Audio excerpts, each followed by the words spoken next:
Pessoal, muito bom dia novamente. Meu nome é Frederico Neves, eu trabalho no NIC-BR. E para a gente dar continuidade aqui ao IX Forum, a gente vai fazer um painel agora com representantes da comunidade da indústria de internet, para a gente falar sobre esse lançamento de um programa para a gente fazer uma internet mais segura, principalmente a nível da infraestrutura da rede aqui no país.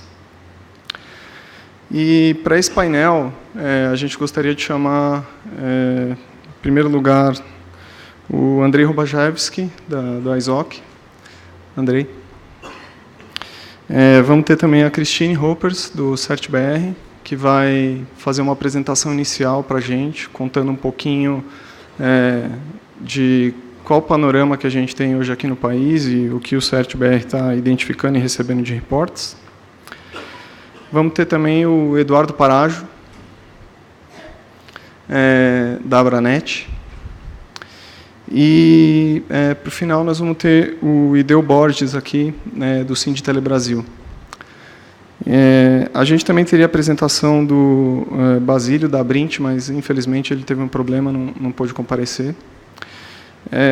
A gente vai ter só uma apresentação e depois a gente vai ter uma discussão entre os panelistas, mas seria bastante importante que os membros da comunidade presentes aqui pudessem opinar, participar e dar a sua opinião sobre como enxerga a situação atual e, efetivamente, o que, da sua visão local, nesses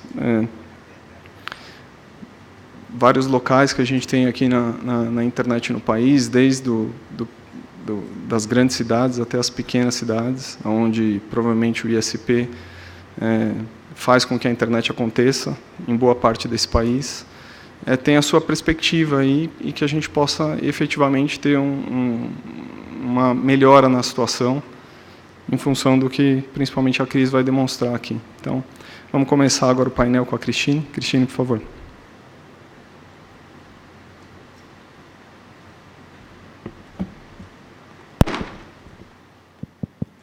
Bom dia a todos. Obrigada, Fed, pela apresentação. O que eu vou trazer nessa apresentação, acho que a gente viu, quando o Andrei estava apresentando o Manners, já algumas dificuldades e abusos que têm ocorrido na internet, e eu vou trazer alguns números um pouco mais locais para nós aqui no Brasil. Quer dizer, o que a gente está vendo hoje que tem sido a maior parte dos abusos de sistemas autônomos brasileiros para abusar esses recursos e atacar redes de terceiros com vários tipos de ataques diferentes. Para contextualizar de onde a gente está trazendo esses dados do Brasil, bom, vocês aqui que são sistemas autônomos sabem que várias atividades aqui são mantidas pelo NIC para o bem da internet brasileira. Uma delas é a área de segurança, que é o CERT. E nas nossas atividades, nós temos duas áreas, que é de tratamento de incidentes, de análise de tendências, em que nós coletamos métricas sobre incidentes de segurança acontecendo no país e, principalmente, quais são os principais problemas de configuração, problemas de falta de boas práticas, quer dizer, onde que está a raiz do problema, né? Então, para deixar mais claro, eu vou apresentar alguns dados em cima de 3 fontes maiores de dados que nós temos no CERT. A principal é a de notificações de incidentes enviadas para o nosso e-mail, cert@certbr.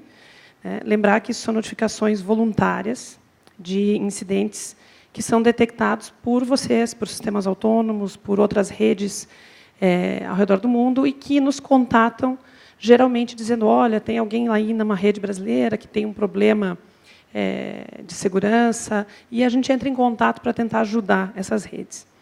Uma segunda fonte de dados que nós temos são os dados coletados nos honeypots de baixa interatividade que nós mantemos, né? Essa é uma rede de sensores totalmente passiva.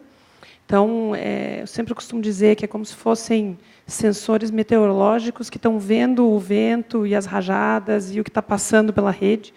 Então, ele detecta o quê? Detecta códigos maliciosos se propagando e atacantes procurando por sistemas vulneráveis para abusar. Então, esse é o tipo de coisa que a gente detecta ali. E a gente tem uma outra fonte de dados, que são organizações internacionais, que compartilham conosco dados que são os chamados IOCs, que são os Indicators of Compromise, ou seja, são indicadores de comprometimento de redes brasileiras ou indicadores de redes brasileiras mal configuradas sendo abusadas. E a gente vai colocar um pouco, quer dizer, como que essas 3 fontes de dados, né, que têm uma visão diferente do problema, o que elas estão vendo que está sendo uma grande parte do problema. Então, começando pelos incidentes notificados, né, nós temos sempre estatísticas anuais publicadas na página do CERT. E uma das coisas que nos chamou muita atenção no último ano, né, que são tendências até que a gente não via há muito tempo e que nunca foram tão pronunciadas, né. Uma foi o aumento de notificação de negação de serviço. E por mais que negação de serviço seja um ataque que se sabe, né, porque é muito mais na linha do caos, da história, sai num relatório aqui, o outro fala, você conversa, mas é difícil alguém notificar e dizer assim, oi, eu recebi, foi tanto, estou notificando. E, mesmo assim, a gente teve muito aumento nos últimos 3 anos. Né? Em 2014, de 2014 para 2015, quer dizer, no ano de 2014, a gente teve um aumento de 200 vezes em notificações de negação de serviço. Não era 200%, era 200 vezes. E esse número se manteve mais ou menos estável nos últimos 3 anos. E, em 2016, aumentou, dobrou ainda essa notificação. O que a gente nota de quem nos notifica dizendo eu fui vítima é que os ataques grandes eles não são mais 20, 50 gigabits por segundo. Né? O normal é o pessoal nos dizer, olha, tive um ataque que me tirou do ar. Foi 300 gigabits, foi 400 gigabits. E a gente já teve até uma notificação só dizendo, olha, a gente teve um pico por alguns minutos que chegou até 1 tera. Então, mudou também o novo normal do pessoal reportar. Mas ainda o que a gente mais recebe reclamações no CERT de administradores são redes brasileiras gerando negação de serviço. Não só para outras redes dentro do Brasil, como para o mundo. Então, em geral, são botnets formadas por Internet das Coisas, mas nessas botnets estão incluídos também os CPEs, quer dizer, os roteadores lá de banda larga, que também estão fazendo parte dessas botnets, e amplificação de tráfego. E depois eu vou falar em mais detalhes sobre números específicos de amplificação e como funciona para relembrar. A parte de varreduras, né, o que a gente destaca? Se vocês olharem no gráfico mais abaixo, 3/4 aqui são varreduras porta 25, porta 23, porta 22. Né? E é muito interessante ver, assim, porta 22 e 23, o que a gente vê é basicamente procurando por modems, roteadores de banda larga, roteadores de borda, servidores e IoT em geral, que muitas vezes os administradores de sistemas autônomos nem sabem, mas isso está vindo habilitado por padrão, com senhas padrão, e está sendo abusado. E, como o 25 foi a primeira, o que a gente tem visto é também força bruta de credencial. Quer dizer, pessoal tentando chutar login e senha, mas, nesse caso, de e-mail, para conseguir mandar phishing e fazer outras coisas. Mas já dá para ver aqui, né, que a gente tem um relacionamento muito grande entre as varreduras e o tipo de botnet que está sendo usada para fazer negação de serviço. Nos nossos honeypots distribuídos, né, o que a gente está conseguindo ver? Não tem ninguém nos reclamando especificamente, dizendo assim, olha, aquela rede me atacou. Mas a gente consegue ver o volume de botnets de DDoS se propagando, né, e como que elas vão se propagando, e o que elas estão explorando. E a gente consegue ver também o quanto que os atacantes estão ativamente buscando por essas vulnerabilidades. Só para ilustração, né, no nosso projeto de honeypots, esses slides depois vão ficar públicos na página do X, se já não ficaram, mas a gente tem todo dia o flow do que foi mais tráfego de ataque visto nesses sensores. Né? Esse aqui é o tráfego de sábado, e vocês podem ver que, número 1, Telnet basicamente oculta todo o resto. Né? Tanta procura por Telnet que o resto acaba ficando eclipsado ali, quer dizer, a gente teve 1.4 gigabytes de dados, não é gigabits de tráfego, são kbits por segundo, né, mas 1.7 giga e aqui 125 mega. A diferença é muito grande. Né? Mas a gente vê que está muito parecido com o que a gente está vendo nas reclamações nossas. Né? A gente tem Telnet SSH, carro-chefe aqui de varreduras, a gente tem portas como a 23, 23 e 5555, que são abusadas pelaquela botnet Mirai, mas são a variante que explora modems de banda larga. Então, é a variante que explora aquela vulnerabilidade do TR-6469, que é bem específica. Se alguém depois tiver dúvidas, eu vou estar aqui o dia inteiro, o Klaus, o pessoal do CERT também. Mas, resumindo, quer dizer, o que mais a gente está vendo, né, fazendo o apanhado do ano? É, sim, força bruta de senhas. Quer dizer, não é só o pessoal reportando do, olha, tem e estão me comprometendo assim, mas ativamente, dia e noite, procurando senhas padrão. A gente tem outras portas também que são associadas, principalmente com o UPnP em roteadores de banda larga para passar para dentro de NAT. A gente está vendo muito a exploração da Mirai na variante aí de roteadores de banda larga, está muito grande.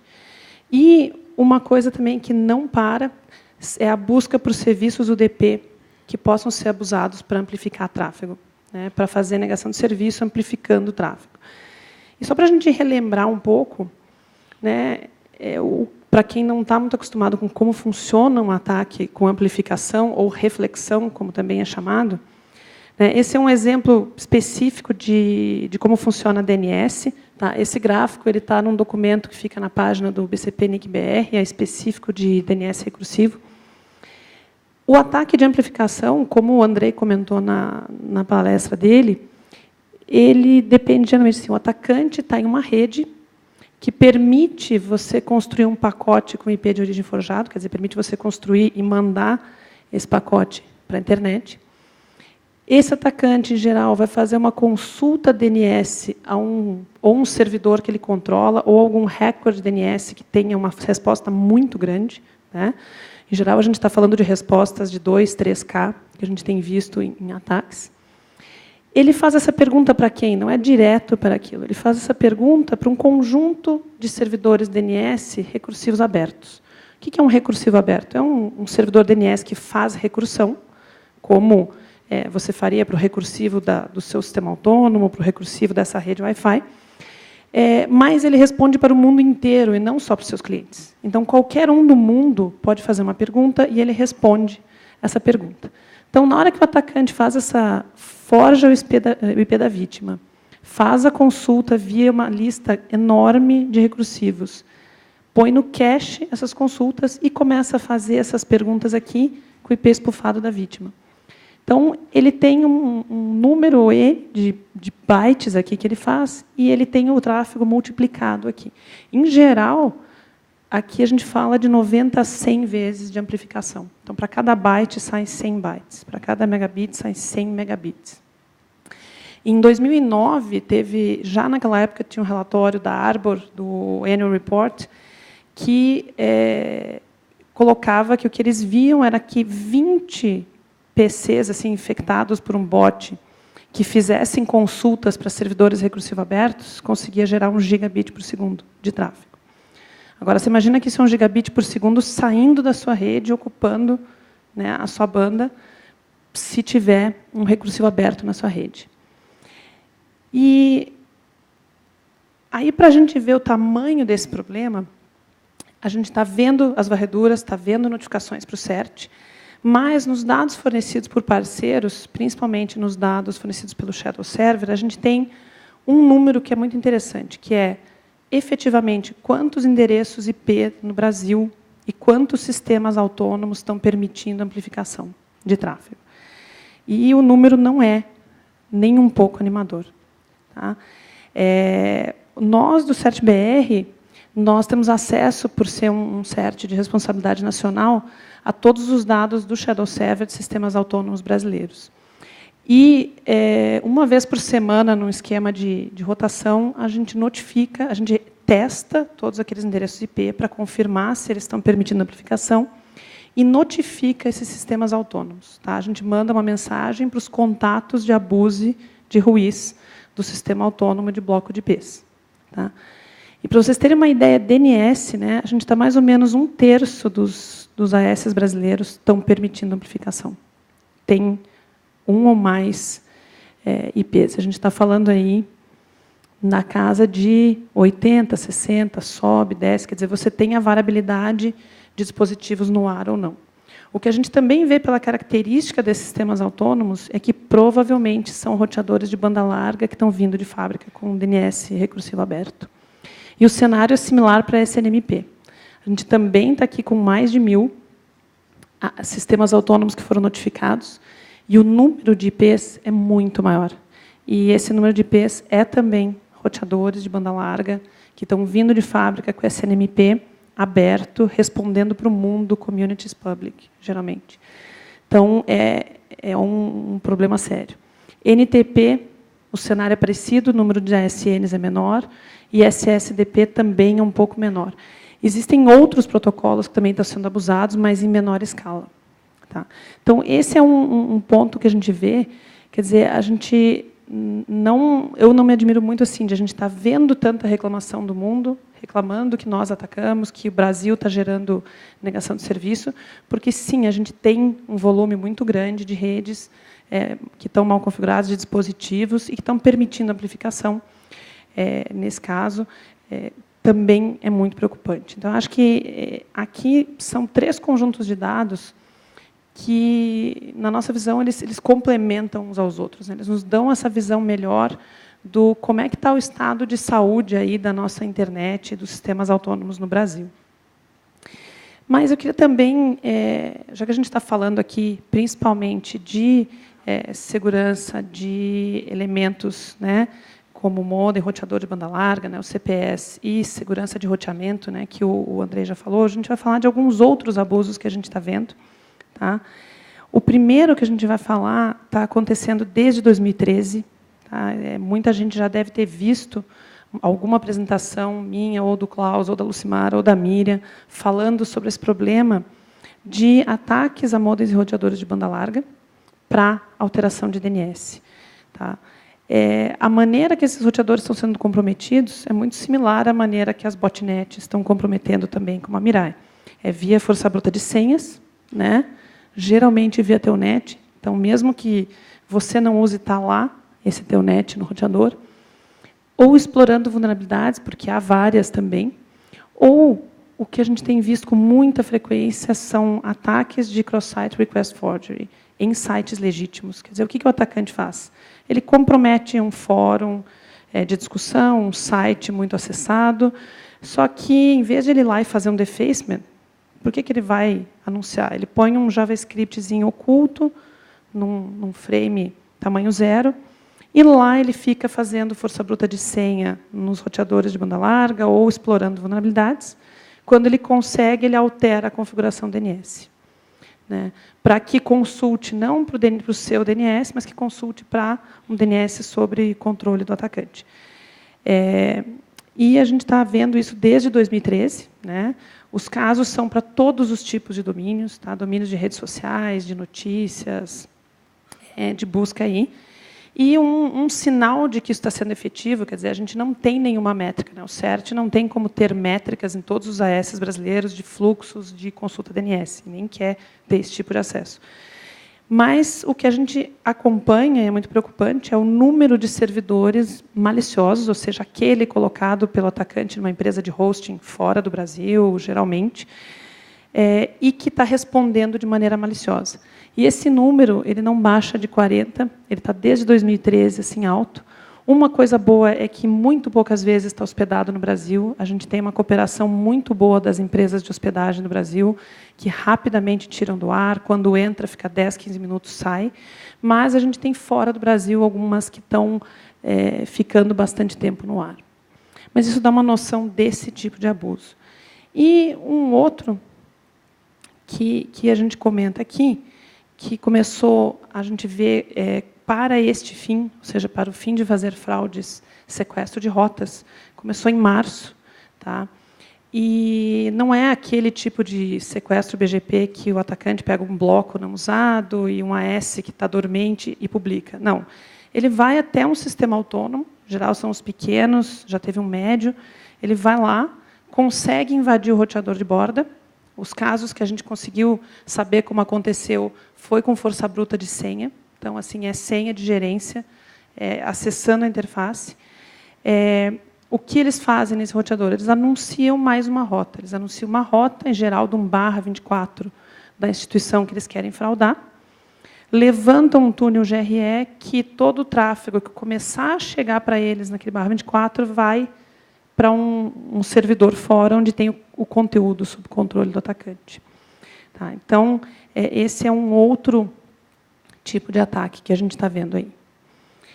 E, para já falar umas considerações finais, quer dizer, eu queria resumir um pouco, quer dizer, no fundo, qual é a causa raiz do que a gente está vendo, né?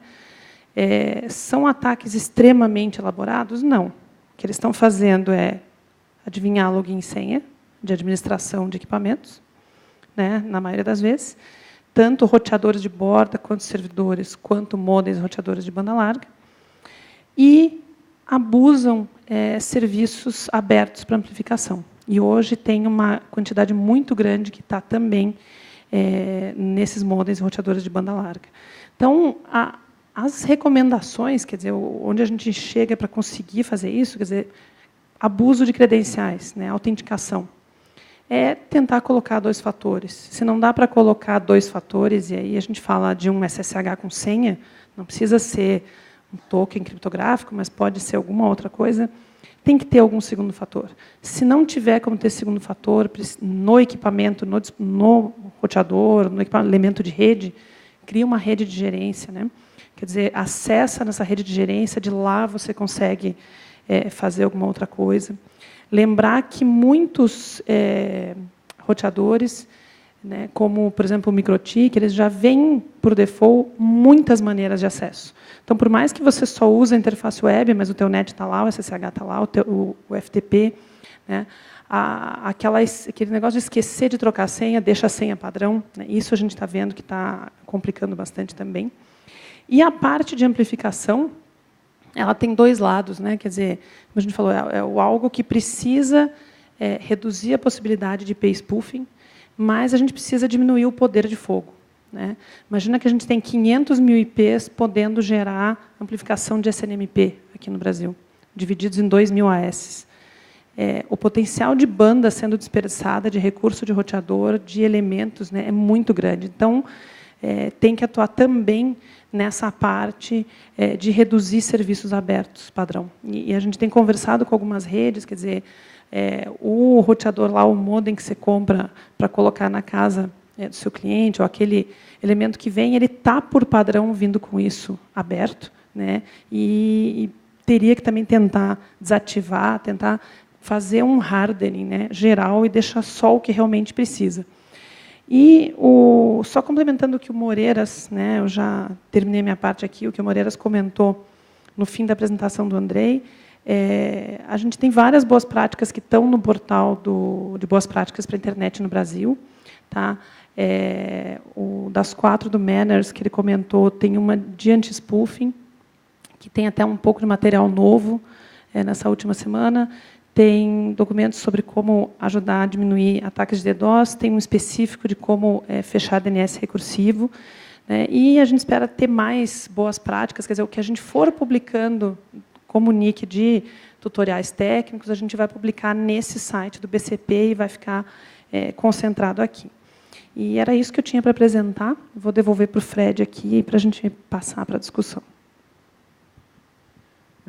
Um pouco mais para o final do painel, eu vou tentar listar um pouco quais são as iniciativas que o NIC-BR está fazendo, do ponto de vista do que a gente pode ajudar, mas o propósito do painel é a gente tentar envolver a comunidade nisso, porque, sem sombra de dúvida, essa é um problema de todos e a gente precisa de uma colaboração mútua aí. Então, eu queria vamos começar lá pela ponta.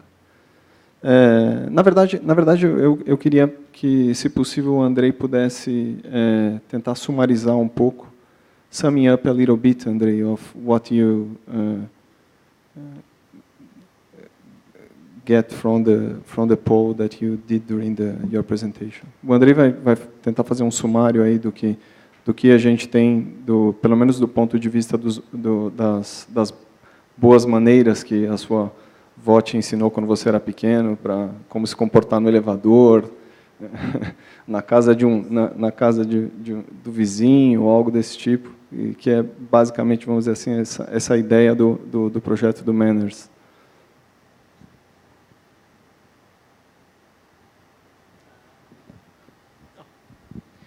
Thank you, Fred.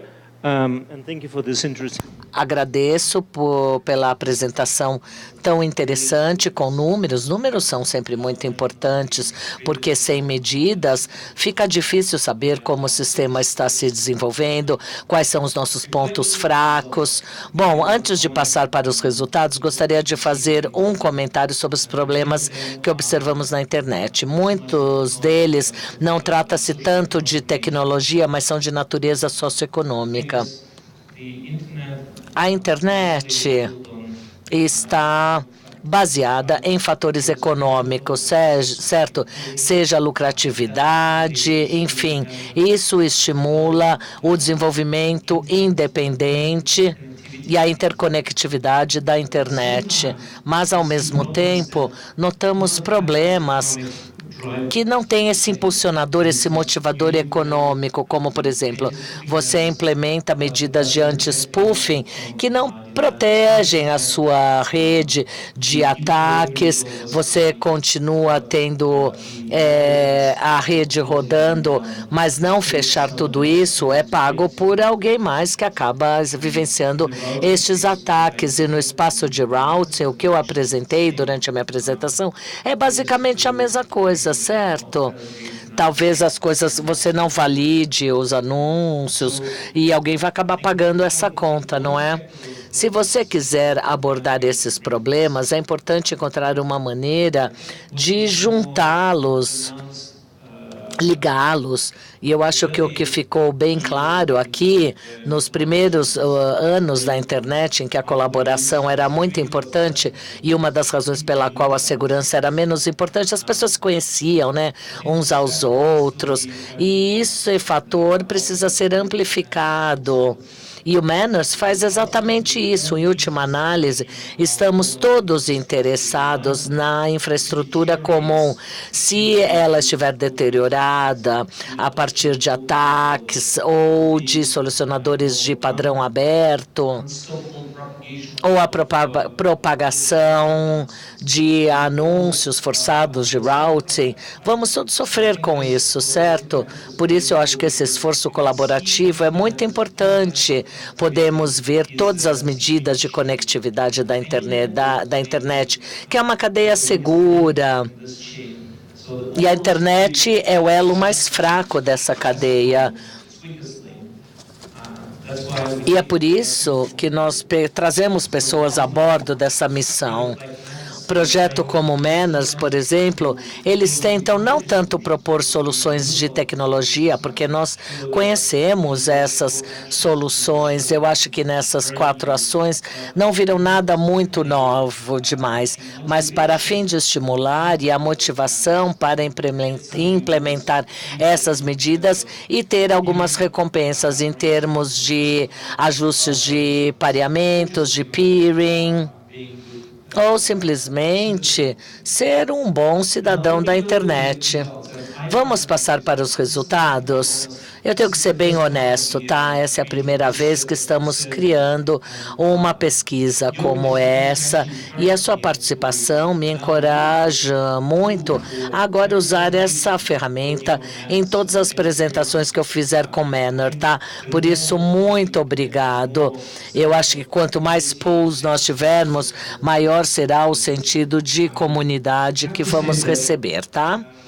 Devo dizer que, ao avaliar esses resultados, eu vejo que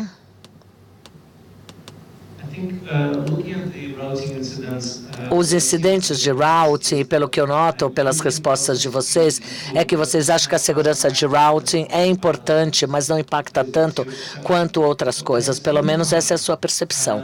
Mas, no mesmo momento, muitos de vocês implementam esse sequestro de routing, né, route hijack, como ele diz, e a grande maioria está preparado para promover, duplicar o Manners na sua comunidade, o que é um sinal maravilhoso que mostra a força da nossa comunidade. De maneira geral, pelo menos por parte daqueles que participaram da revista, a grande maioria implementa pelo menos duas ações, que já é um bom sinal. Basicamente, você pode fazer parte do Manners e tornar essa comunidade ainda maior. E um outro ponto ainda importante para responder à pergunta: se implementar o Manners, você iria se juntar a essa iniciativa? E a grande maioria respondeu sim. Eu quero, liderar, por exemplo, e quero motivar outros a melhorarem a segurança de routing. E é uma ótima resposta, fico feliz em ouvi-la. Muitas vezes as pessoas nos perguntam: olha, eu implementei essas coisas, mas por que eu preciso fazer parte dessa iniciativa? O que muda aí? Isso indica que eles subestimam o poder de colaboração, o poder de motivação, o poder de dizer: olha, isso é o que conhecemos, promova isso, e outros que não implementaram isso ainda. Esse é o meu breve resumo. Peço desculpas, não foi tão breve assim, mas enfim. Se alguém da plateia quiser comentar ou fazer perguntas, por favor, o painel não precisa ir até o final e depois para encerrar e fazer perguntas ou comentários, mas vamos passar a palavra para o Ildeu, por favor. Ildeu Borges, do Sinditele Brasil. Oi, bom dia. Primeiro, gostaria de comentar que o nosso setor, o setor de telecomunicações, tem sempre se envolvido nessas ações direcionadas para a segurança da internet, né? Acho que um bom exemplo disso é a questão do bloqueio da porta 25, que foi feito já há algum tempo, né, e que foi essencial para que nós pudéssemos diminuir os níveis de spam gerados a partir do Brasil, né? Os dados que foram apresentados pela Cristine são realmente preocupantes. A gente tem acompanhado e tem conversado com ela, né, com o pessoal do NIC, né, durante esse ano. Existe dentro das prestadoras de telecomunicações uma visão da gravidade desse problema, né, e todas as empresas têm seus grupos de segurança e estão atuando fortemente, tanto nas questões relacionadas à rede em si, quanto nos dispositivos. Em relação aos dispositivos em si, é muito importante a gente estar conversando sobre isso nesse momento, porque a gente está ao borde de uma revolução que é a internet das coisas. E apesar dela ser benéfica sobre uma série de aspectos, ela multiplica muitos riscos que foram apresentados, né? Então, se esses dispositivos que fizerem parte da internet das coisas não estiverem preparados e configurados de forma adequada, a gente vai ver esses efeitos que foram apresentados relacionados a modems se multiplicarem de forma exponencial. Nesse sentido, é importante que todos os setores, né, setor de telecomunicações, fabricantes de equipamentos, empresas de conteúdo, enfim, todos os atores que atuam na internet estejam juntos, né, e de forma coordenada, como foi dito, né, nas apresentações passadas, para que a gente possa ter uma ação que seja efetiva para minimizar esses riscos. Do nosso lado, das empresas de telecomunicações, nós estamos dispostos a fazer essa coordenação e a nos sentarmos juntos, né, com todos os atores, né, que estão envolvidos no nosso ecossistema da internet, para que as ações sejam tomadas.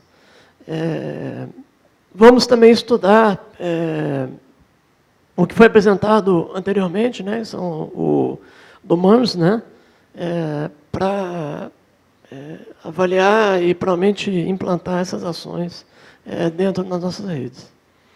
E basicamente é isso. Parágio. Bom dia a todos, obrigado pelo convite, Fred. Só falar que o Basílio pediu desculpas por não estar, houve um imprevisto, mas ele pediu para dizer que a Brint, tanto quanto a Abranet, acho que o Sindi Telebrasil, apoiam a iniciativa com relação a esse painel de a gente aumentar a questão da segurança. Então, uma pergunta bem simples aqui. Quem sofreu ataque DDoS nas últimas 2 semanas? Só 2? Então estamos bem. Não precisamos nem implementar mais, Fred. 3, 4, mais algum? 5. Não se acanhe, pessoal, pode levantar. Ou tomou e nem soube. Simplesmente o link parou. Então, eu acho que o ponto-chave é o que a Cristine colocou, e eu acho que essa iniciativa aqui que a gente está trabalhando é importante, né? Vou falar alguns casos práticos que a gente tem visto. Muitas das vezes as pessoas acham que os ataques de DDoS só vão vir internacionais, não é isso? Certo? Quantos já estão vindo pelo próprio PTT? Alguém já viu? 2, 3, 4, 5, o que mais? 6, 7, 8, 9. Então, por que está vindo pelo PTT? Porque provavelmente as redes não estão aplicando a segurança, pessoal. É isso que eu acho que a gente precisa deixar bem claro aqui e apoiar a iniciativa. Na verdade, existem algumas questões técnicas que, como bem colocou o Andrei, podem ser implementadas nas redes, que vai facilitar essa questão e a gente proteger um pouco mais a nossa rede dentro do Brasil. O IX hoje tem um número substancial de ASNs conectados, e se esses 1.600, é isso, Milton? 1.600 ASNs não tiverem com algum tipo de proteção implementada, eles podem ser efetivamente um grande amplificador desse ataque. Eu acho que é aí que está o trabalho que a gente tem que fazer nas nossas redes e acompanhar a iniciativa, né? Eu, particularmente, tenho visto muitos ataques acontecerem na rede, seja para a nossa rede, ou seja, para clientes, mas o que eu vejo também é a volumetria. O negócio é bacana, é grande, né? Um link de 10 GB não dá mais para segurar isso não, pessoal. Tem gente tomando 20, 30, 40, 50 gigas de ataque num ISP fora de São Paulo que tem um linkzinho de 1 GB, né? Então, assim, todas essas questões relacionadas a DNS, ou todas as questões relacionadas a não deixar propagar o anti-spoofing, ou fazer filtros para que você receba prefixos de terceiros, tendo certeza que aquele prefixo está vindo daquela conexão, são coisas essencialmente necessárias hoje, porque a gente vê que, por exemplo, tem muitos provedores maiores em determinada região que acabam fornecendo IP para outros menores, né? E se ele não faz um controle ali desse processo, às vezes muitos deles estão enviando ataques para a internet e nem sabem. Mais recentemente, uma outra coisa que eu queria comentar, eu sei que o especialista em ataques, aqui o Kleber falou no painel um pouco antes, mas assim, uma variação que a gente tem visto agora dos tipos de ataque é o seguinte: antigamente você via vários IPs, né, o spoofing atacando um destino, não é isso? Já viram isso? Bastante, né? Agora eu vejo vários pequenos ataques atacando, por exemplo, o /22 inteirinho do provedor, com 5, 6 megas, vezes 2, 5,6, vezes 4, quanto vai dar isso aí, né? Então, assim, e aí as ferramentas de DDoS ou coisa desse tipo têm uma certa dificuldade para pegar esse tipo de ataque, ou às vezes mudanças de porta, ou coisa assim. Então, para não facilitar o processo, o bloqueio, principalmente dos, como o Ildeu lembrou bem aqui, os IoTs, né, ou as famosas câmeras IP, ou os famosos DVRs, né, que todo mundo coloca lá disponível na internet, se não houver proteção nesses caras, você virou um foco de potencial atacador para a internet como um todo. E às vezes você acha que isso não é muito, né? Então, mas você pega um DVR mandando 10 megas ou 20 megas, ou uma câmera IP mandando 10, 20, multiplica isso por 500 mil, Cris? 500 mil IPs, você vai ver o tamanho do estrago que a gente está fazendo, seja na rede brasileira ou seja fora da rede do Brasil. Então, assim, são questões de segurança importantes que a gente tem que prestar um pouco mais de atenção. E, nesse sentido, eu acho que todos nós aqui, como associações ou individualmente como provedores, temos que estar atentos para estar implementando, Fred. Bom, novamente, pessoal, por favor, a gente precisa ouvir o feedback e o input de vocês. Eu vou dar alguns dados agora de qual é a força de trabalho que o NIC está colocando em relação a esse programa.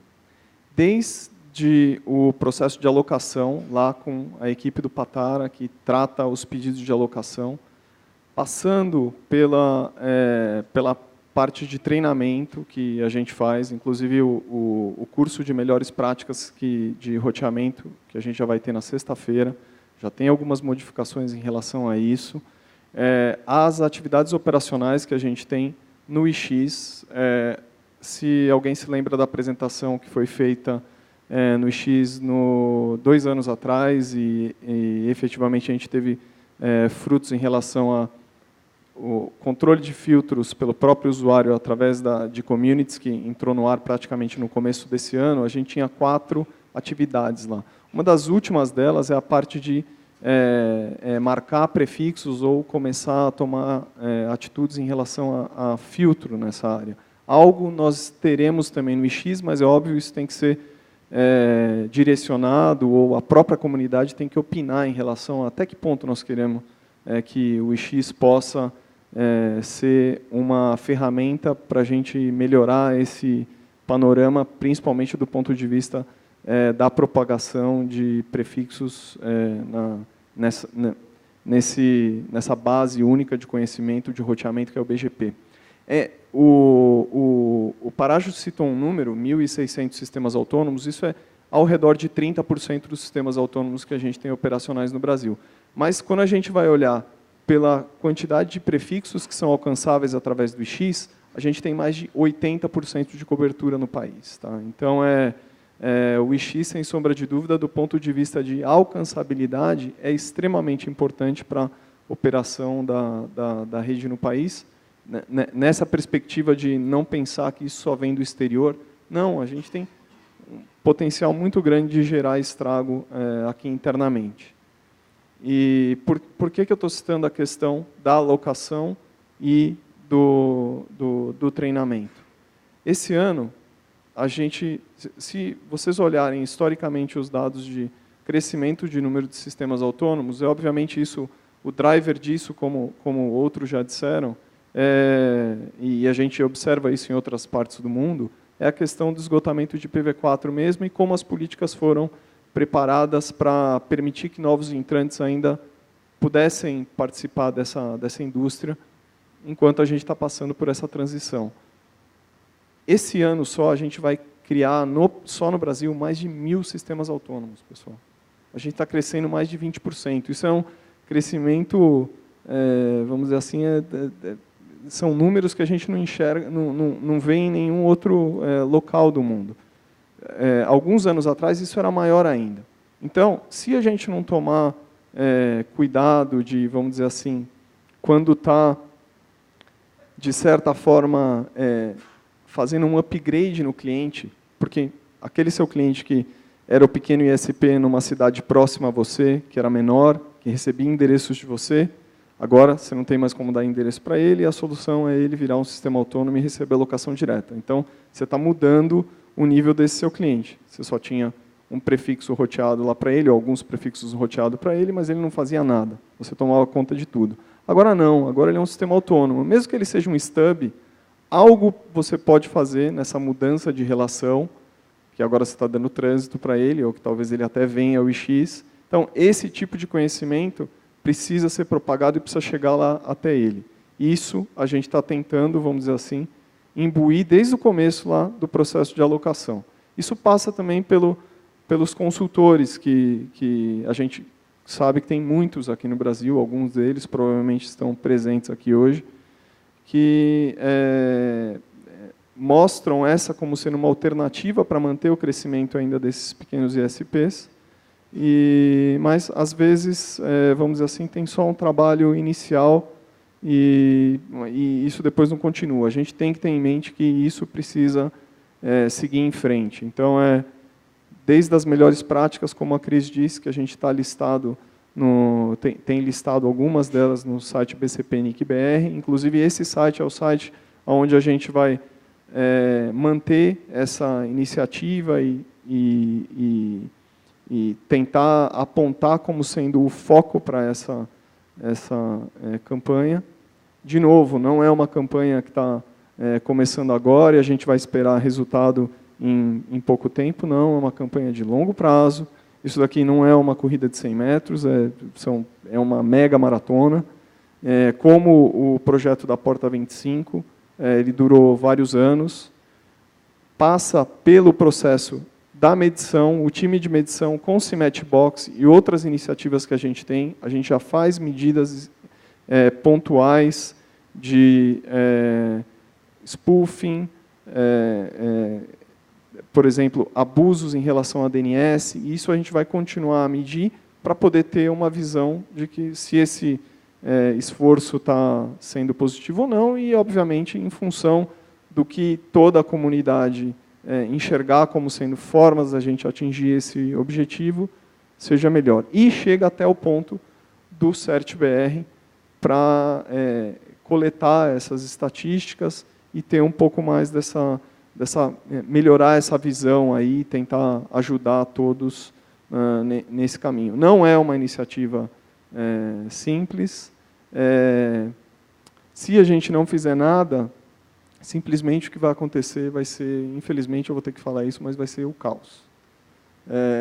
A gente está, como o Kleber disse aí, recentemente, vendo alguns tipos de ataque que mesmo quem tem capacidade de fazer vastos investimentos não tem conseguido se defender de maneira adequada. Tá? E fazer anti-spoofing pode parecer algo muito, vamos dizer assim, por que eu vou fazer isso? Não me defende, não me traz nenhum benefício, mas se eu não fizer e todo mundo não fizer, não vai adiantar eu ter a quantidade de dinheiro que for para dar muito dinheiro para a empresa do Kleber ou para outros concorrentes deles aí, ou contratar scrubbing centers, seja onde lá for. A nossa capacidade de geração de volume de tráfego para ataque é muito maior do que a capacidade que a gente tem de negação. E essa corrida de armas, vamos dizer assim, não vai levar a gente para uma situação melhor. Outro ponto importante para a gente citar é que, se todo mundo não estiver engajado nisso, não vai ter a mão forte de alguém, ou não vai ter alguém que vai ter o papel paternalista de resolver esse problema.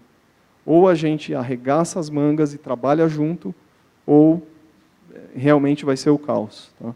Não vai ter um regulador, não vai ter um congresso que vai passar alguma coisa, uma legislação que vai resolver esse problema. Ou a gente se conscientiza que isso está no nosso prato e a gente precisa lidar com esse problema de forma colaborativa, ou senão realmente a gente vai ter o caos. Kleber, por favor. O microfone aqui. Alô? Opa. Falar em cima do que você falou também, da crise, em relação também ao que o Parage falou, tentar dar uma visão preocupante em relação ao que a gente tem observado. Né? Quando a gente falava de grandes ataques DDoS, que a gente tem muita volumetria, por uma característica das redes de se preocuparem, né? Na realidade era o que eu sempre achei, existe uma preocupação, por mais que seja mínima, de você ter alguma ferramenta de contenção, alguma técnica de contenção de spoofing. Então, na maioria das vezes, você tinha ataques de alta volumetria associados à amplificação, né? Que, obviamente, não abrem mão do artifício de spoofing. Porém, o que a gente tem observado recentemente, e que teve um ápice na semana passada, entre 23 e 24 aqui no Brasil, foi um grande ataque, em torno de 160 milhões de pacotes por segundo, é algo realmente surreal, esse tipo de ataque, foi um SIM flood, e ele veio de IPs espufados. E 20% desse tráfego veio do Brasil. Isso realmente é assustador. Porque assim, eu não, como já trabalhei em operador, agora estou na Arbo, 10 anos na Arbo, mas a gente nunca tinha visto uma volumetria tão grande vindo de spoofing. né? Então, parece que em algum momento se perdeu essa preocupação de se proteger, foi o que você falou, né? Não é eu estou protegendo a internet. Muitas vezes eu não me preocupo, o que eu vou ganhar com isso? Só que, na realidade, isso tem um preço muito mais alto quando não se faz, né? E talvez a gente esteja pagando isso agora. Um ataque de 160 milhões de pacotes por segundo é algo absurdo, né? Isso a gente está falando de pacote de 60 bytes, que foi o pacote de SIM usado. Imagina você fazer isso com um pacote de 1.500 bytes. Você chega a 1.9 tera. Foi o que tu falou. Difícil você ter uma infraestrutura no mundo que comporte isso. Então, não é que seja um trabalho de grandes operadoras. Acho que todo mundo aqui tem que participar um pouco disso, fazer o dever de casa. Porque quando a gente tem isso fechado, a gente dificulta. Não que a gente impossibilite, mas a gente dificulta acontecer algo como a gente viu aí semana passada, que praticamente, como você falou, a infraestrutura ela não cresce dessa forma, e muitas vezes não escala de forma financeira a se fazer isso. Então, o trabalho de cada um nesse cenário é uma responsabilidade muito grande, né? E é uma coisa muito simples. A maioria dos equipamentos de rede hoje faz isso com o pé nas costas, né? E esse ataque foi muito o que o Paraj falou. Foi um /20 inteiro de um cliente que foi atacado aí com um spoofing. É o trabalho de formiguinha, né? Sim, sim. De ataques. E parece que sentou no formigueiro, é isso? Não, e parece assim, quem está conectado na internet, quem controla o acesso à internet, principalmente a borda pequena, que acha que isso é um problema maior do que ele... Quer dizer, que é um problema maior, que ele não pode ajudar, mas, na realidade, todos podem. Se não houver uma colaboração de todos, o meio, que muitas vezes a pessoa pensa que é onde pode se resolver, não vai ter, não vai escalar para isso. Então, eu acho que isso é uma coisa muito sensível. Me assustou bastante esse ataque spoofing de 160 milhões de pacotes. Eu não imaginava ver algo nesse volume espufado. Eu imaginava amplificado. Então, eu acho que vale uma reflexão quanto a isso aí. O que a gente percebeu, desculpa, Fred, que eu venho verificando isso, são pequenos ataques, né? 10 megas, 8 megas, saindo de IPs, de DSLs ou IPs de conexão de fibra, pequenos ataques. E, por a gente ter algumas ferramentas hoje na rede, a gente consegue detectar se é um SIM-FLUD, o que é um SSDP ou coisa desse tipo. Somando esses milhares, aí se torna um monstro, né? Então, realmente, o ponto-chave, acho que, da iniciativa que o Fred está falando, pessoal, é o seguinte: por mais que você se ache um pequeno provedor e que isso, de certa maneira, não vai te afetar, ou isso não vai ajudar, não, vai ajudar em muito.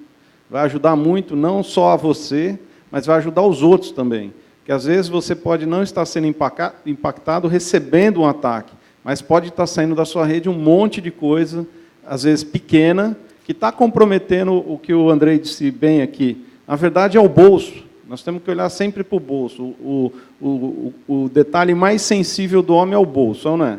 Então, quando você vê lá que o seu link está atolado, pode ser que seja acesso, ou pode ser que seja produzindo ataques ou recebendo ataques.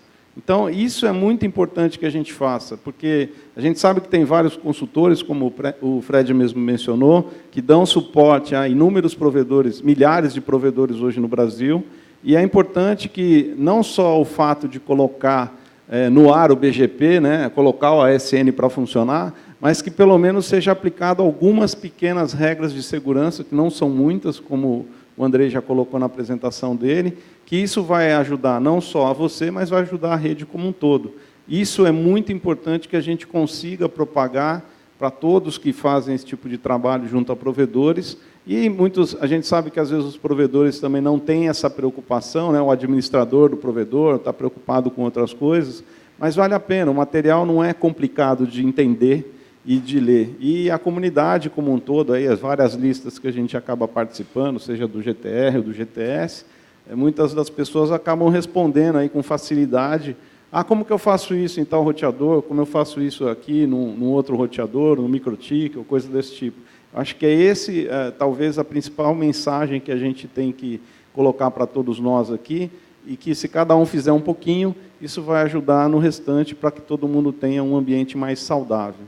Depois eu só vou querer fazer um outro comentário a respeito de DNS também, que é um problema meio sério, que normalmente as pessoas acabam optando por usar o famoso DNS do Google, mas isso são coisas importantes que a gente tem que tomar cuidado e começar a ter uma tratativa diferente, mas eu deixo para a próxima.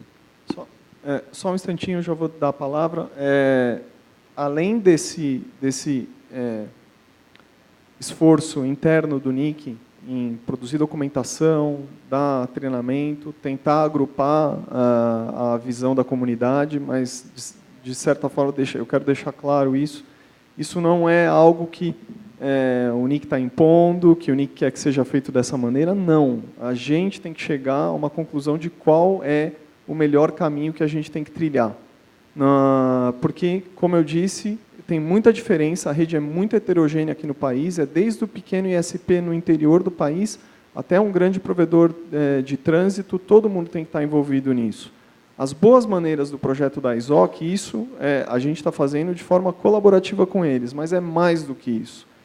Especificamente nos provedores de banda larga, isso a gente está falando, afeta de forma muito expressiva, principalmente o pessoal que o IDEU representa aqui, do Sindi Telebrasil, tem uma influência nisso, é um problema muito difícil de resolver, muito mais difícil do que resolver do que esses outros problemas que a gente estava citando aqui, a Cristine estava citando.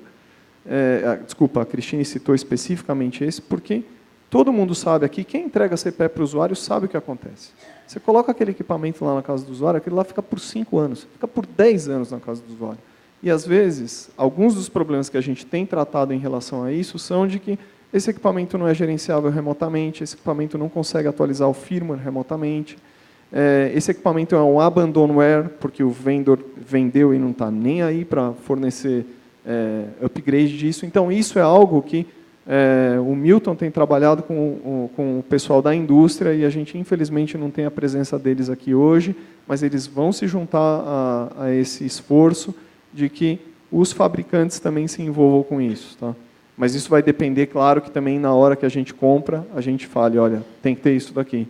Se não der para atualizar o firmware remotamente, se eu não conseguir fazer gerência remota, eu não compro, ou eu não recomendo para o meu usuário comprar. Então, esse esforço ele é bastante maior do que só o Manners, mas o que for possível da gente colaborar com instituições que já fazem algo para a melhoria da segurança da internet, nós faremos também. E, novamente, eu quero deixar muito claro aqui que a gente agradece demais a presença do Andrei aqui, da ISOC, porque, apesar disso ser, vamos dizer assim, um low-hanging fruit, em relação às 4 coisas que estão lá, elas são importantíssimas.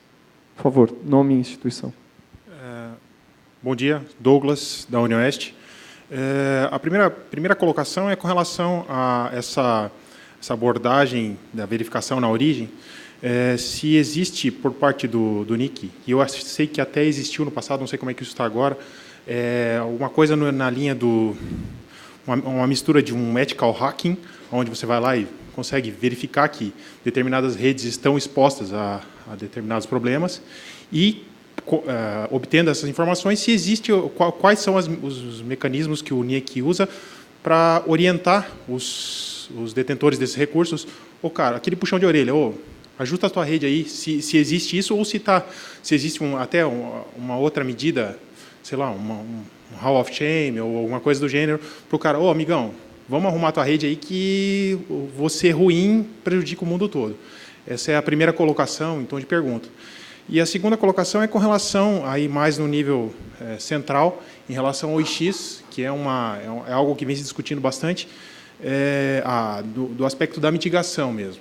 Então, é uma demanda que talvez não esteja tão dentro do foco do painel, mas a possibilidade de um black hole no IX. E daí, inevitavelmente, a gente vem com o problema da validação de origem, onde o Zé da esquina poderia soltar um 888/24 lá e matar a internet. Então, a gente tem que fazer essa validação. E daí, com isso, vem protocolos mais pesados e complicados que a gente não está vendo adesão, né? RPKI e BGPSEC, eles já estão ali e a gente não vê, a coisa não decola, sendo que uma solução mais simples, com uma validação simples de origem, poderia estar sendo proposta dentro do IX e possibilitando um black hole no IX. Queria saber a posição do NIC em relação a isso. Bom, especificamente em relação como a Cristine falou, a gente tem uma política interna do NIC de não fazer nenhum tipo de scan. A gente não escaneia redes, a gente escaneia alguns serviços. Por exemplo, você tem um domínio delegado, a gente vai ver lá se está tudo ok, isso a gente escaneia regularmente. O que a gente escaneia é, em função de dados que a gente recebe de projetos de scan mundiais, como a Cristine disse, para notificar, a gente checa para ver, não, realmente isso está acontecendo, e a gente notifica. Mas, é claro, a gente notifica, novamente, uma das linhas do Manners mantém os seus dados atualizados, entendeu? Às vezes a gente notifica, cai num abuse que está direcionado para o /dev/null, ou algo desse tipo. Então, isso nós fazemos. O que você listou como ethical hacking, efetivamente isso nós não fazemos, tá? Ou algo nessa linha, vamos dizer assim, que inclusive é um pouco difícil da gente definir exatamente o que é isso. Mas quanto a medidas no IX, sem sombra de dúvida, como eu disse, no projeto da implementação dos filtros por communities, dos itens, que é o quarto lá, que não está implementado ainda, é essa questão de marcar prefixo com algum tipo de base de dados, seja um IRR, seja para os stub AS, a base de alocação, não está definido ainda o que deve se fazer. Porque isso também é algo que a comunidade como um todo tem que chegar à conclusão que, olha, o melhor caminho é esse, entendeu? Porque, em função de quão dura for essa medida, a gente pode ter impactos operacionais. A questão do black holing é mais um detalhe, vamos dizer assim, separado, apartado disso, porque eu acho que ele é diferente e muitas vezes abrir mão do black holing vamos dizer assim, é o last resort mesmo, entendeu? Eu não tenho mais o que fazer, eu preciso fazer isso, porque senão... Mas, efetivamente, às vezes o black holing é só consumar o que o atacante realmente queria, que era negar totalmente o meu serviço, né? Então, é algo para se discutir e se pensar. Só uma colocação acerca da questão do anti-spoofing em si. Inevitavelmente, sempre vem esse comparativo com a questão da porta 25, e é uma coisa que eu sempre coloco. Na minha opinião, né, uma das coisas que fez esse bloqueio da porta 25 funcionar foi o dia da virada, se é que a gente pode chamar isso, o momento da virada, onde, em determinado momento, a partir de agora, todas as operadoras estão autorizadas a meter o filtro e mandar bala. E isso a gente não tem esse movimento de todo mundo vai estar sabendo, porque chegou num ponto, né, naqueles dias em que isso aconteceu, não, o problema no e-mail é porque foi bloqueado, então todo mundo está sabendo, então existe um vucu-vucu orgânico que vai gerando, tem que fazer, então também tem que fazer o bloqueio. É uma sugestão, fazer um dia da virada do anti-spoofing é uma coisa que talvez dê uma subida orgânica nos comentários aí. Se eu puder fazer um comentário, foram vários dias de virada, cara. Ou anos, para dizer. A porta 25, eu diria que foi anos de virada, não foi dias, não, foram anos e anos. Acho que foi uns 7 anos, por aí. Acho que foi uns 7 anos, assim, das mais diversas maneiras e das mais diversas criativas formas de fazer, tá? Mas só para te dar uma ideia, eu acho que nos últimos, 2 anos é que aí a coisa pegou, né? Porque o que aconteceu? Teve operadora que virava por bairro, não vou dizer o nome aqui, tem um pessoal dela que está aqui, por bairro, por central, por região, porque senão explodia a quantidade de gente, às vezes, ligando, porque muito antes das operadoras começarem, os grandes provedores de e-mail começaram a virar as suas portas para segura e tudo mais, e comunica o usuário, e aí vai. Então, quer dizer, foi um trabalho aí de longo prazo, e como o Fred colocou muito bem, a ideia hoje não é fazer o dia da virada do anti-spoofing, porque, assim, dependendo de como essa configuração for aplicada, pode parar a internet, né? Então tem que tomar um cuidadinho aí vai que o pessoal aplica um ACL errado, então tem que ir devagar. Eu acho que o importante é o pessoal se conscientizar, né? Aplicando as suas políticas de segurança. Se eu não tenho nada hoje, ok, vamos aplicar a primeira, vamos ver como é o resultado. Legal, agora vamos para a segunda. Eu acho que é um processo, não adianta a gente... vai precisar muito mais do convencimento de todos, de que isso é importante e que precisa fazer, e aí eu acho que a gente vai chegar num denominador comum.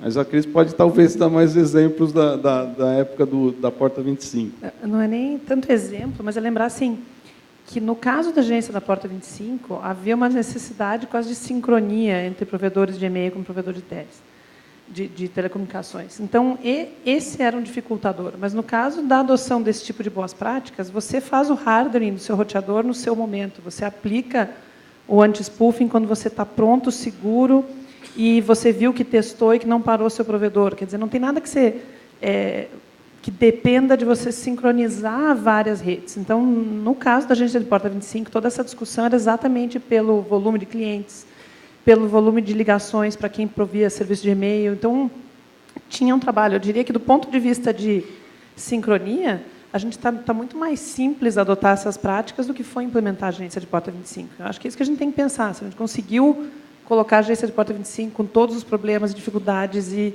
sincronias, isso que a gente está discutindo aqui de boas práticas é muito mais limitado tecnicamente, mas vai depender de cada um vestir a camisa e fazer, né? Não necessariamente tem a data, né, que seria talvez mais próximo com o dia da adoção do IPv6 do que com o dia da Porta 25. Próximo aqui, só um último comentário. A gente tem 2 pessoas tomando notas aqui na reunião e a gente vai publicar um documento, se possível, ainda essa semana. Tá? Por favor. Opa, olá. Meu nome é Guilherme Alencar, eu sou da Cloudflare. Prazer estar aqui. Eu gostaria de, assim, eu vi que foi mencionado a parte de provedores, etc. Eu gostaria de saber qual seria o posicionamento de vocês quanto à colaboração de CDN para essa iniciativa aí de segurança, como os CDNs, ou grandes CDNs que hoje observa boa parte do tráfego, né, pode colaborar. E a segunda pergunta seria, por exemplo, teve uma iniciativa, né, no passado daquela botnet, o Wirex, que vários grandes empresas como Google, a Akamai, participou junto para tirar uma botnet muito grande fora do ar. Tem uma iniciativa da NIC, no caso, para ouvir algo parecido? No caso, foi observado esse ataque, vai entrar em contato com a empresa tal para poder fazer uma colaboração e a gente ainda diminuir mais esses ataques que foi observado, como mencionado com o colega ali da Arbor, né, ele mencionou o ataque tão grande que aconteceu. Então, se pudesse explicar um pouquinho, eu agradeço. Bom, a gente tem um relacionamento relativamente próximo dos provedores das CDNs, ou porque participam do IX, ou porque, de certa forma, a gente presta algum serviço para eles mais proximamente. Mas, sem dúvida, o CertBR tem atividades, eu vou deixar a Cristine falar um pouco sobre isso, de coordenação para tentar notificar em casos que a gente tenha papéis, vamos dizer assim, que uma ação imediata nossa tem algum efeito direto. Tá? Mas eu vou deixar a Cristine detalhar um pouco mais isso. Que eu queria até comentar, por exemplo, você falou o que vocês que estão vendo os ataques, né? E nesse ponto eu acho que tanto o Cloudflare quanto o pessoal da Arbor, quer dizer, se a gente conseguisse ter outras métricas, por exemplo, de quais os ataques, de como que eles estão vindo, como que os IPs brasileiros estão se comportando, quer dizer, acho que métricas anonimizadas, principalmente, né, seriam sempre muito boas, né? A gente já sempre referencia artigos, referencia aqueles blogs, mas seria interessante ver se tivesse algum tipo de métrica, que é sempre uma métrica a mais, porque é uma visão diferente, né? Quanto a takedown de botnets, a gente tem muito contato com as redes internacionais de certs, né? Mas a maioria desses takedowns de botnets, eles acabam focando em tirar do ar o comando e controle, só que os IoTs, os CPEs, tudo continua vulnerável, e o que acontece é que, dali a alguns meses, passa o próximo, reinfecta tudo de novo, né? Então, eu acho que esse é um ponto realmente para a gente discutir, que os takedowns acontecem, a gente algumas vezes é envolvido, inclusive nós do CERT, recebendo dessas ações de takedown de botnets, a gente recebe os IPs brasileiros que faziam parte da botnet, e aí a gente sai entrando em contato com cada sistema autônomo, dizendo, olha, essa lista aqui, nesse dia, fazia parte dessa botnet, vá lá ver o que pode ser e recuperar. Então, assim, o que a gente tem sempre focado muito é como é que a gente faz para deixar a rede mais limpa, né, para desinfectar isso. Então, eu acho que, assim, se vocês tivessem colaborar, principalmente no caso de vocês, vendo mudanças. Por exemplo, seria fantástico se a gente visse que, conforme vai sendo feita a adoção, a gente vai vendo realmente uma melhora, né? Eu acho que ter qualquer métrica, ter... talvez, não sei se a Cloudflare traduz, vocês têm vários blogs explicando como funcionam ataques, quer dizer, acho que tudo é válido para a gente ter essa parte de medição, porque tem as do CIMET, tem as nossas de incidentes, mas seria interessante ter algum tipo de dado também de quem está vendo os ataques. Só concluir aqui. Na realidade, a gente... Microfone, Kleber. Tá ok aqui. A gente tem a Arbor, na realidade, quando a gente observa esses ataques, a gente atua junto com as operadoras, levantando as origens que a gente pega na rede nossa de análise, e informa para eles quando a gente verifica que não é spoofing, né? Sendo spoofing é relevante. Mas, assim, no ataque que a gente observou, por exemplo, no evento olímpico do ano passado, foi um ataque muito grande, que não foi spoofado, a gente levantou a lista, o que veio de operadora X, o que veio de operadora Y, e mandamos diretamente. Eu não sei se eu copiei vocês, provavelmente não, mas eu acho que a gente tem que criar, a gente tem conversado um pouco sobre isso, de criar essa prática colaborativa. Mas eu acho que também seria um papel nosso fazer algo assim. Se você observa alguma coisa, você, obviamente, comunica o NIC, o CERT, mas notifica a operadora. Eu acho que isso é válido. Quer comentar mais alguma coisa? Excelente, muito obrigado. Inclusive, algo parecido, né, acontece com o projeto Honeypot, não sei se alguém já ouviu ou já usou, mas foca mais na parte de reputação de IP, né? Mas bem bacana. Com certeza a gente pode conversar mais, Cristina, durante o almoço ou algo assim. Obrigado. Pessoal, eu vou pegar o microfone só para fazer um plug aqui. Naquela mesa do Converse com o NIC BR, que o Júlio anunciou hoje que vai ter a mesa, né? Eu, Cláudia Lucimar, aqui do CERT, a gente vai estar a tarde inteira na mesa do NIC ali. Quem quiser conversar, vai ter mais gente do IX que vai estar lá, então a gente vai estar disponível ali, quem quiser falar depois e trocar cartão, falar alguma coisa. Aproveitando na mesma linha da propaganda, especificamente falando sobre abuso, a gente vai ter uma apresentação na quinta-feira, durante o GTS, falando sobre como o NIC BR trata abusos de nomes de domínio. Tá? Então, por favor. Temos uma pergunta do chat do YouTube, do Diego Canton de Brito. Ele pergunta sobre, no caso da apresentação da Cristine, ele pontou o seguinte, né, que clientes dele recebem notificações do CERT e ele gostaria de saber se seria possível disponibilizar as ferramentas para que os próprios CSNs pudessem fazer testes internos, né, porque às vezes falta um conhecimento para alguns deles para poderem identificar os ataques, feitos a partir da rede de clientes dele. Se puder orientar sobre como se tem alguma intenção de fornecer listagem de ferramentas no próprio e-mail de notificação ou não? Olha, nas notificações que a gente envia, principalmente essas relacionadas com amplificação, o e-mail ele tem, no final, sugestões de como fazer testes. A maioria deles são linha de comando em Linux, quer dizer, não precisa de ferramentas muito elaboradas, né? Então, até se ele tiver algum exemplo muito específico de uma notificação que não tem, né, mas nós, o CERT, a gente não faz nenhuma ferramenta. O que a gente usa são linha de comando, ferramentas de software livre. Tem alguns casos em que o teste tem que ser feito de fora da rede. Por exemplo, se você quer saber se ele é recursivo aberto, você tem que testar de fora. Então, tem alguns que a gente até sugere, olha, você precisa estar num outro lugar, mas se ele tiver alguma sugestão, por exemplo, de dificuldades que os clientes estão tendo de fazer o teste que a gente sugere, responde um e-mail para nós no CERT, que daí a gente tenta melhorar e tenta ver o que não está muito claro, né? A gente tem procurado colocar isso em todas as mensagens, isso que eu posso responder para ele. Bom, pessoal, a gente está quase no finalzinho aqui, então, de novo, a última mensagem que eu deixo para vocês é, por favor, participem, utilizem essa semana aqui, tentem dar a sua opinião, se preferir não dar no microfone aqui, para algum dos funcionários do NIC aí no Converse com o NIC. E eu queria escutar agora aqui os últimos comentários aqui, por favor, Ildeu, para a gente concluir, do Cindy Telebrasil. Eu só queria reforçar a necessidade da atuação ser cooperativa e coordenada entre todos os entes, né? E só externar também um sentimento que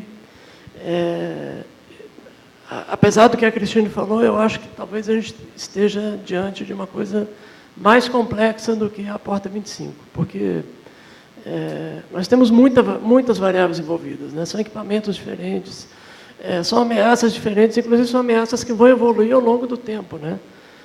Provavelmente no fórum, daqui a 1 ano, 2 anos, a gente vai estar falando de coisas que a gente nem imagina hoje em dia. Então, eu imagino que a gente está na frente de um problema que vai dedicar a atenção da gente durante um bom tempo e que provavelmente a gente nunca resolva de forma definitiva, mas a gente vai ter que atuar sobre ele sempre. É isso. Na mesma linha que o Ildeu disse aqui, eu acho que é um trabalho contínuo. Na verdade, não é um negócio que... Segurança de rede não é um negócio que dá para deixar para lá, né? Se deixar para lá, você vai ter aquelas famosas senhas de mim, 1, 2, 3 mudar, né? Essas coisas aí são coisas que realmente a gente vai ter que tomar outro tipo de providência e fechar muito bem a rede, né? Acessos externos de SSH em roteador, e aí por telnet, nem pensar. São coisas que tudo tem, o BCP lá do NIC tem informações a respeito. Eu acho que a gente tem que... É um processo que não tem como parar, pessoal. O investimento, primeiro, é o investimento pessoal de cada um em colocar, ou pelo menos correr atrás de informações para melhorar a sua segurança. Eu só queria fazer 2 comentários, Fred, aquilo que eu falei com relação ao DNS. Uma coisa também que vários dos provedores, eles se preocupam, às vezes, em colocar no ar o seu BGP, o seu primeiro ASN, o seu primeiro bloco de IP e tudo mais, e não atentam para a questão de DNS. É muito importante que os provedores implementem os seus DNS nas suas próprias redes, fechados, que só respondam para os seus IPs, pelo seguinte: com o seu DNS funcionando direitinho, a sua eficiência em termos de cache, muita gente usando cache hoje, certo? A sua eficiência de cache vai melhorar bastante, muito mais do que você usar o DNS. Nada contra usar o DNS do Google, mas você vai ter uma eficiência muito melhor se você tiver o seu próprio DNS para os seus clientes respondendo, além das questões de segurança. E, por fim, só o último recado do IPv6. Não esqueçam o IPv6. Né? Vejo muito a ASN subindo aí, sobe lá o seu primeiro /22, cadê o bloco IPv6? Não tem anúncio. Se vocês não começarem a fazer testes com isso, se vocês não tentarem ativar isso com os seus clientes, você nunca vai chegar lá. E eu vejo hoje que tem vários provedores gastando bastante dinheiro com CGNAT, né? Ou outras formas de NAT aí que sabe-se Deus o que é. Então, assim, o pior é isso, porque se tiver um incidente de segurança, um incidente de segurança que eu estou querendo dizer é um incidente de polícia no negócio, de investigação criminal sobre algum problema que aconteceu na sua rede. Se você não tiver informação do IP, por mais que exista uma desculpa técnica plausível, isso vai encher o saco, falando português claro. Vai dar uma dor de cabeça grande. Então, assim, a única forma de a gente começar a endereçar essas questões é trabalhar direitinho com o V4, mas começar a mexer com o V6, porque num determinado momento, aí eu concordo com o rapaz, nós vamos ter uma virada de V6, quer dizer, aí eu diria para você que dentro da sua rede você vai conseguir ter, entre aspas, o V6 nativo funcionando. E o último é com relação a... Prestem atenção nos roteamentos. Eu sei que tem muito provedor, que tem 1 ou 2 provedores de trânsito, que quebram os seus blocos, né, de várias formas aí para poder melhorar o seu tráfego, mas acabam reinjetando o próprio anúncio vindo de outro backbone na sua rede e passando para frente. Então, tem que tomar cuidado. Eu vejo, por exemplo, um AS, às vezes... Tem aqui um provedor grande que provê bastante acesso para provedor, que é a Algar. O cara reinjetando o anúncio dele com o prefixo da Algar na frente e mandando para outro. Tem que tomar cuidado. Coisinha simples, tem que prestar atenção na hora que recebe os pacotes e manda para frente. Essas são formas que a gente vai conseguir colocar para melhorar a questão da segurança na rede e não ter problema de roteamento. Mas acho que, como recado principal, todos têm que... não deixar para lá a questão da segurança. Tem que colocar a questão da segurança como um ponto importante na administração do seu negócio do dia a dia. Obrigado. Andrei. Well, first of all, I think Primeiramente, se a nossa base não estiver sólida, não teremos realmente uma estrutura bem posicionada. Por isso, essa discussão aqui é muito importante. Muito foi falado também sobre colaboração. É necessário definir melhores maneiras de recompensar esta colaboração. E essa recompensa, eu acredito, se dá através da transparência. É necessário promover líderes que fazem boas coisas,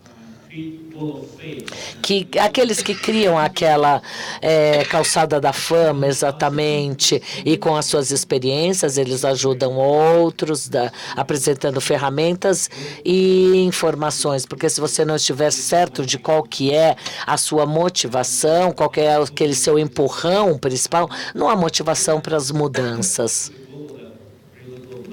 O Manners é um esforço global, ele alavanca as comunidades locais. E comunidades locais conseguem fazer muita coisa. Podemos criar uma vizinhança segura e notar os benefícios dessa colaboração. Esses benefícios são alcançados rápidos e são visíveis. Por exemplo, um problema que é gerado aqui no Brasil, se aplicarem medidas simples, vão perceber os benefícios, vão se dar conta dos benefícios muito mais rapidamente. Então, começar local para aplicação global. Bom, primeiro só tentar esclarecer assim, que eu não estou achando que vai ser simples resolver esse problema, eu só acho que do ponto de vista de sincronia é mais simples do que a Porta 25, mas ele é um problema muito maior. O que o Parágio comentou do Não Esqueça IPv6 me fez lembrar algo que a gente começou a lembrar esse ano, né? Assim, ele falou assim, a segurança é algo que você não pode esquecer. E as boas práticas você não pode esquecer. A gente está vendo que o pessoal que está levantando IPv6 agora está esquecendo de implementar a gerência de porta 25 em IPv6. Então, é aquela coisa que isso tem que entrar lá, tem que entrar no teu checklist, né? E muito, por exemplo, do que eu comentei nos meus slides, do que tem no Manners, são coisas simples de fazer que vão resolver 80% do problema, quer dizer, vão reduzir 80% do ruído.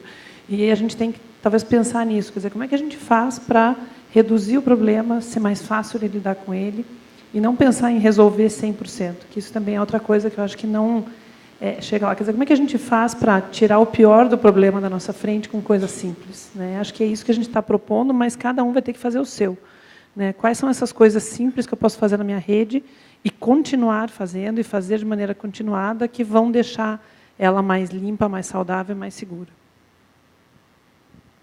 Bom, pessoal, muitíssimo obrigado pela participação de todos, e eu espero que todos possam contribuir, seja nas listas de discussão, seja conversando diretamente com o pessoal do NIC-BR, para que a gente possa ter efetivamente uma internet mais segura no futuro. Obrigado.